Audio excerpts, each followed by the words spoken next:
The first reading of Falling Angels, written by George Tomes.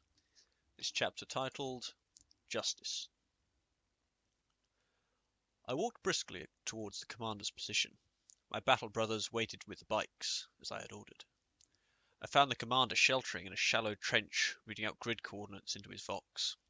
Las, stubber, and shrapnel shredded the air, and the howl of mortar shells and their resorting explosions drowned out the storm of small arms the infantry were exchanging.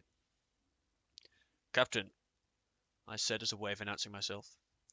The man turned and looked up at me, standing in the storm of steel and energy. "My lord," he saluted, "we've awaited you eagerly, but before long the traitors will be overrun. Perhaps your forces will not be needed." He trailed off as I continued to stare down at him, my red glowing eye slits unblinking. Unless you wish to, of course." "You will order your forces to cease fire with immediate effect." "Sir?" Confusion obvious on the officer's face. "You heard me, Captain." But my lord, the Genestealers have infiltrated this unit. They are enemies of the governor. Their command is tainted. I believe those men to be innocent." I turned to look at the small redoubt that stood against the governor's forces. "And I shall not see the loyal servants of the Emperor kill each other to amuse the plans of Xenos. They will have one chance to repent." I left a short pause, studying the layout of the trenches, the location of their weapon emplacements, and the command bunker at the center of the fortifications. "If they do not beg for mercy, you shall destroy them." I fixed my gaze back on the young captain. "I gave you an order, Captain." The guns of the governor's forces came to an abrupt halt, and slowly, one by one, so too did the guns of the traitors. I walked past a burnt-out lorry and cut a path directly towards the forwardmost positions. All the while confused troopers watched me pass. I stepped down in the forwardmost trench, almost kneeling to conceal myself behind the parapet. I tell one of the troopers to summon his sergeant. After a few moments a woman pushes her way past her troopers and salutes me. "Order your men to fix bayonets. Send the order down the line, and do so as loudly as you can." She obeys my command, yelling at the top of her lungs. Slowly the order spreads out down the line from squad to squad. "Don't do anything unless I say otherwise," I command, and stand up. A lasbolt smacks me in the chest plate. Credit is due to the shooter for his reflexes. I climb into no man's land, making mental note that this was their one and only attack I would let them get away with. I see the faces of the enemy looking up at me, eyes wide and mouths open. A whisper spreads up and down the line. I look down into their fortified line, and the troopers stare back at me, terrified, weapons lowered. "In a moment," I told them, "I'll step down into that trench. If you are in the way, it is your own fault." The soldiers scurried out of my way. I stepped down into the trench, duckboard shattering under my weight. "Where is your commander?" I asked, raising my voice, already knowing the answer. A few of the troopers pointed towards the central bunker. At the very edge from augmented hearing, I heard a faint noise that sounded distinctly of a door locking. "Why do you fight, trooper?" I inquired of a terrified old man next to me. My lord?" he stammered. "Why are you fighting?"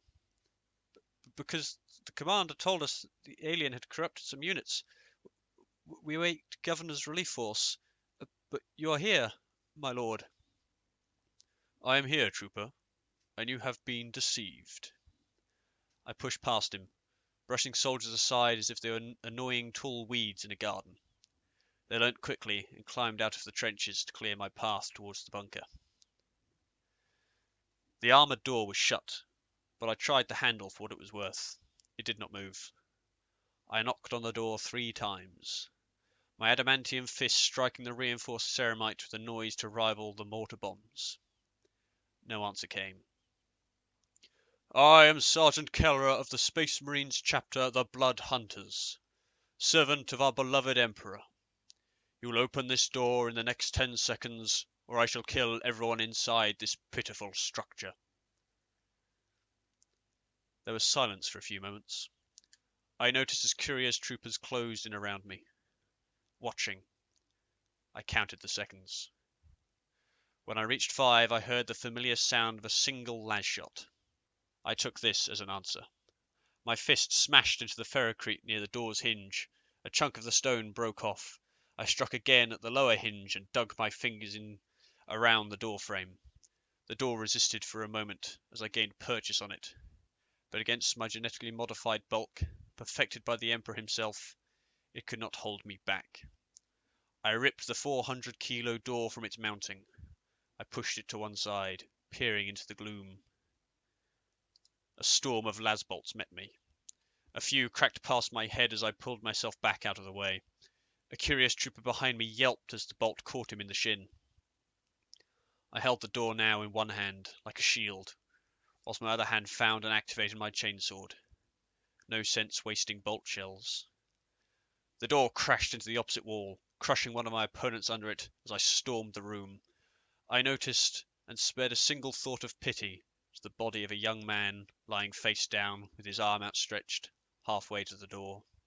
A single las shot had vaporized the back half of his head. Clearly he had tried to comply with my order. My chainsaw roared. The enemy screamed as I slew them one by one. A woman threw a chair at me in desperation. I crushed her head against the wall with one hand as my chainsaw disemboweled a man firing his las carbine on full auto. I dragged a boy out from under a table. He wore a military uniform, a las pistol holstered at his side. I crushed his chest with a single stomp of my boot. I wondered afterwards if he had been innocent, but he had not drawn his weapon against my enemies, so at best he was just a coward. It only took a few seconds to clear the bunker of its dozen occupants. A single door was open at the far end of the room. I stooped to look through it. A woman in the uniform of a colonel stood at her desk, one arm behind her back, the other holding a las pistol towards me. She fired a trio of shots. My shoulder pauldrons smashed through the ferrocrete as I battered my way into the small office. I grabbed her pistol in my offhand and slammed my other fist, still holding my chainsword, into her chest, pinning her against the wall. Her other hand swung out from behind her, catching my arm, claws protruding from her ripped glove. Clutching her wrist, I pulled with the same strength that had removed the bunker door.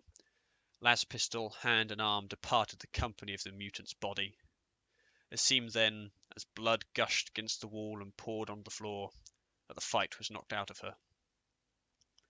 I dragged my prisoner outside by her leg and threw her across the shell-scarred ground to the feet of the crowd of PDF troopers. "The Xeno takes us for fools. I will not allow this to persist," I called out to them. "We have been infiltrated. From this moment forth you shall take orders from me and me alone. I am Kelra, and this is your enemy in disguise." I looked at the squad markings of the shoulder pads of the troopers around me. I noticed that many had come over from the attacking forces. Curiosity, a human trait. "The 8th Company will have a chance, a single chance to prove its loyalty, and to seek forgiveness for its mistake. You will kill this alien spawn, abomination of human and Xeno. You will kill it with your hands." The stunned faces switched their gaze between me and the former commander, who was trying to push herself up with her good arm. Blood still poured from her arm socket. I revved my chainsword just once, and they pounced. Troopers pouring in around me to get into the action. They kicked with heavy boots, punched with fists, and beat with rifle butts. Some from other units were joining in. But many watched me, averting their gaze as I looked at them.